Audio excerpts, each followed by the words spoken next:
Ayan guys, cooking ina muna tayo for this video. Ayan, magluluto ako ng hipon, bituka ng baboy at saka buto-buto ng baboy with mais at carrots. Yan muna yung lulutuin ko para sa baon ng master ko. Ayan, uunahin ko muna yung buto-buto kasi matagal to maluto. 2 hours to bago maluto, tapos ngayon 9 pa lang ng umaga. Umpisan ko na magluto.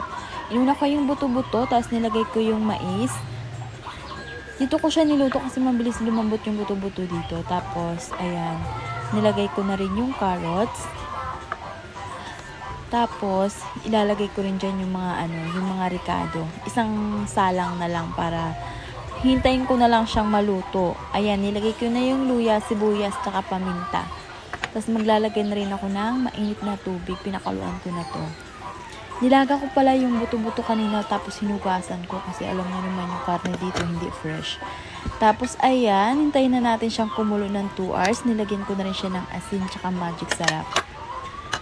Ayan, hintayin na lang natin yung 2 hours. Babalikan kita, magluluto muna ako ng iba. Pinunasan ko muna kasi parang Ayan, hiniwa ko na rin yung bituka ng baboy. Nilaga ko na rin siya. Ayan, nilaga ko na rin siya sa tubig na may luya at dahon ng sibuyas. Tapos hiniwa ko muna. Ala, init yan. Ba't di ka kasi gumamit ng tinidor, Day? Ang init niyan. Ayan, kuha na akong tinidor. Ayan, hiniwa-hiwa ko na yan. Tapos nagising si Master. Akala ko alas 2 yung pasok niya. Ay, akala ko pasok niya alas 2. Oo nga, alas 2. Yung pala alas 12, kaya nagmamandali na ako dyan. Hindi ko na videohan yung iba.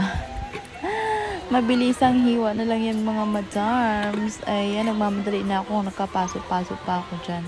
Gutom na daw siya. Sabi ko, wag ka nang magbaon. Mamaya na lang pag uwi mo. Ayaw pumayag. Ayan, mga madam. Hindi ko na binidyohan kanina. Sinalang ko na yan. Nilagyan ko na ng sili, bawang, luya, sibuyas. Ayan siya. Binisa-bisa ko na siya mga madam sa. Nilagyan ko na ng dahon sibuyas kasi maluluto na to. Mabilisan na nila. Kasi hindi ko na videohan kanina. Nagmamadali ako. Papasok na daw si Master. Ipapagrab ko na lang to, sabi niya. Tapos, ayan, magluluto na rin ako ng hipon na yung ni-next ko. Ayan, naglagay ako ng butter. Nilagay ko muna yung butter, tapos maglalagay ako ng konting mantika. Ayan, para hindi masunog. Tapos, pagkalagay ko ng mantika, sinunod ko na agad yung yung sandok. Joke lang. Sinunod ko na rin yung bawang, sibuyas, ayan, luya, inisang ko na, sili, wag na isa-isahin, mabilisan na lang. Kasi gutom na daw yun, umalis na yung master ko. Nagugutom na daw siya. Bakit di kasi sinabi na alas 12 ang pasok. Buang talaga yun. Ayan, nilagyan ko ng konting dahon ng sibuyas. Tapos, maglalagay ako ng oyster sauce. Habang nag-voice over ako, nanonood yung anak ko ng cocomelon. Oyster sauce, tapos liquid seasoning. And then maglalagay na rin ako ng toyo. Pagkatapos kong maglagay ng toyo, ano nga next nilagay ko dyan? Ay, maglalagay na ako ng asukal at magic sarap. Hindi na ako naglagay ng ng asin kasi maalat na yan. Maalat na yung oyster sauce saka yung soy sauce. Tapos next, ilalagay ko na rin yung hipon. Isasabay ko na rin yan. Eto, hindi talaga ito mawawala sa ulam ni Master kasi paborito niya talaga tong hipon na to. Bakit sa kasi yung pinakamahal pa yung paborito niyang ulam. Ayan, hinalo-halo-halo ko na yan. Halo-halo. Tapos, pakukuluan ko muna to ng siguro mga 5 minutes lang. Pakuluan ko siya ng 5 minutes. Ayan, takpan muna natin siya. Ayan, luto na. Alam niyo ba guys, kung paano niyo malalaman pag luto na yung hipon? Pag magkasundo na yung ulo at buntot niya. Ganon siya. Tapos nilagyan ko na siya ng dahon ng sibuyas. Ay, hindi nawawala talaga sa pagkain ng chikwa yung dahon ng sibuyas.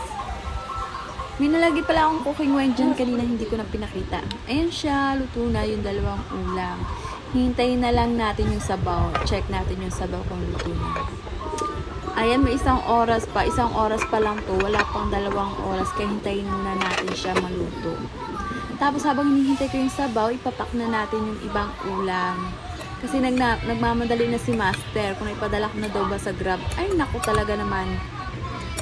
Ayan, naglagay ako ng hipon. Yung paborito na to. Konti lang matitira dito kasi hindi na ako makain nito. Makain ako pero isa-isa lang. Tapos, ayan, maglalagay na rin tayo ng yung pork intestine na niluto ko kanina. Ito siya. Ay, alam niyo guys, ang sarap nito. Sobrang sarap nito. Gustong gusto ko to. Hindi siya malangsa. Ayan, tapos na. Tapos, hintayin na natin maluto yung sabaw. Ayan na yung sabaw. Ayan. Ipapak na natin siya. At ready na siya. I-deliver natin sa Grab. Dapat may bayad to eh. O, ayan, dito ko nalagay yung kanin kasi masikip na. Hindi na kasya dun sa baunan niya. Hiniwalay ko na lang yung kanin. Ayan. Here we come. Ayan na.